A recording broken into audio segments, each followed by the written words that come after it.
Hey guys, wanted to give you a bit of an update because, I like to tell you about the good and the bad. And I crash and burn this weekend. I ate and ate and ate. Whatever I looked at that I wanted to eat, I said, fuck my diet. And I did not exercise Friday, Saturday, or Sunday. I let a shitload of stress that has been sitting on my shoulders and building and building and building, and some conflicts that I've been dealing with completely take control of me.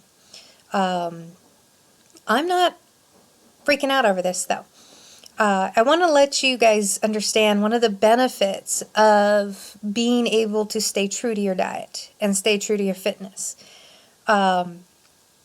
I once spoke before about if you're on diet, on track, 99% of the time, you can handle a 1% fuck up in your life.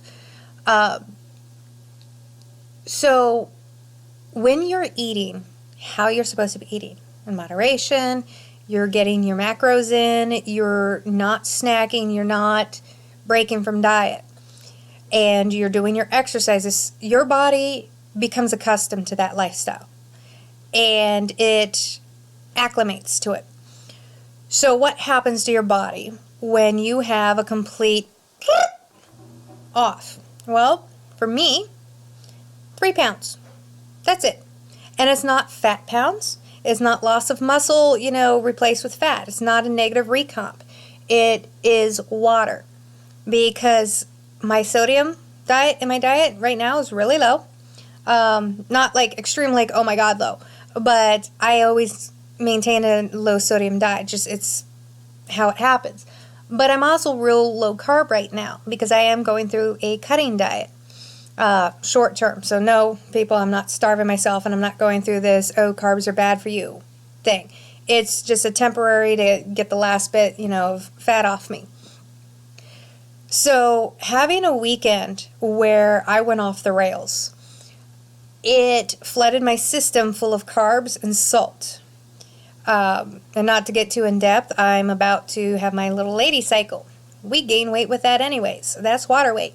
So basically, I put myself in a perfect situation to get slammed with water weight. But 3 pounds.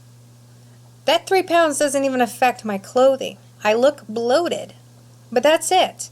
And so that's one of the perks of being able to have self-discipline in your diet and being able to eat in moderation is because your body can handle the sudden shock.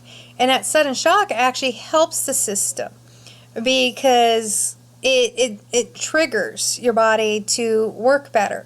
When you're denying it for a while and all of a sudden you give it some good stuff. And I'm also not going to waste the sudden surge of fuel that I've essentially given myself. Not the best of fuel, but I'm going to make it work for me. I'm doing legs today, and I'm going to kick my ass. But I want you guys to understand, I'm not punishing myself. This workout that I'm going to do is not a punishment. It is a reward. I rewarded myself with food, and now I'm going to reward my body by turning that food into muscle. See, a lot of people beat themselves up.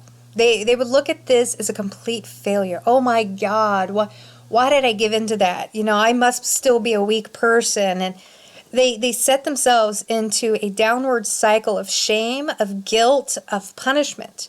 They look at these little bumps in the road and they feel like, oh, I'm going to have to starve myself for the next few days because here's all these calories I gave myself. So that means I need to deny myself. No. I've got my egg whites and my oatmeal, and I'm right back on track with my diet today. So that's the thing. When you trip, don't set yourself in that downward cycle. Don't see it as a failure. Yeah, you're going to be embarrassed, and yeah, you can feel a little bit of shame.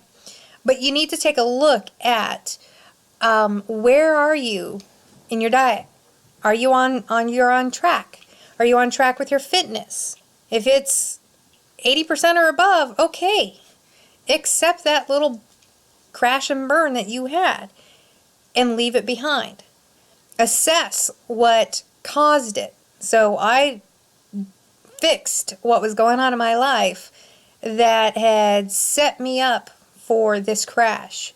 I've dealt with the people, I have dealt with the emotions, and I found my triggers.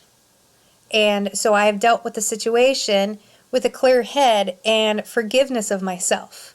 Because this is my first crash and burn in like a year, who the hell cares?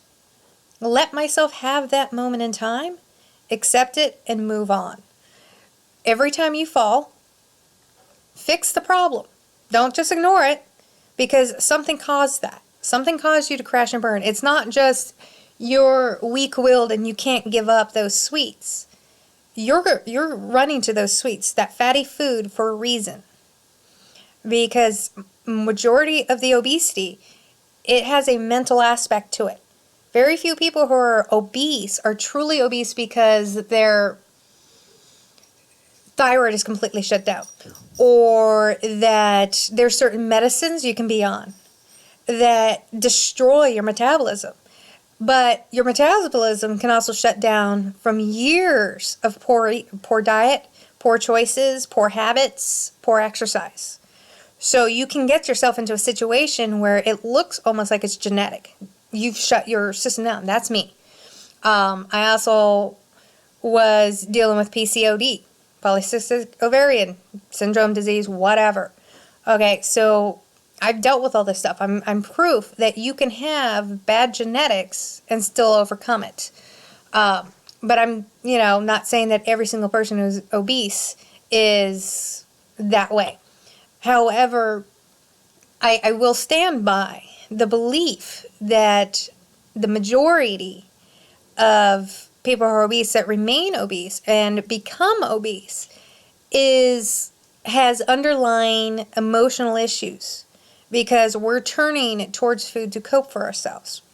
So, when you're trying to lose the weight and defeat obesity, you got to realize it is not just physical. It is not just, I need to get a good diet and I need to get exercise more. You have to fix what's in here. You have to find your triggers. Why do you turn to food? Why do you give up that self-control? What are you trying to deal with? And so you can have 2-3 years of great diet and you're on par, and you're going to have that moment in time that an old trigger, something's going to happen and you're going to go, meow. Deal with it and know that this is all part of the therapy. Overcome your issues, defeat it, figure out what's triggering you, and deal with the emotions that comes with weight gain, eating, all that stuff. Because when you strengthen your mind and your body, that is when you will truly overcome everything and be a healthier person. So remember, it's not just you have to be perfect. You have to be human. Humans fail. They fuck up. They have pity me moments. But a strong human is someone who forgives that and confronts it. So, if you've been good on your diet and you crash and burn and you party your diet out, pull yourself together, get back up, start right back in. The first moment you can maintain control of yourself, you can get those reins back under, back under control. Do it and kick ass. All right, I gotta eat.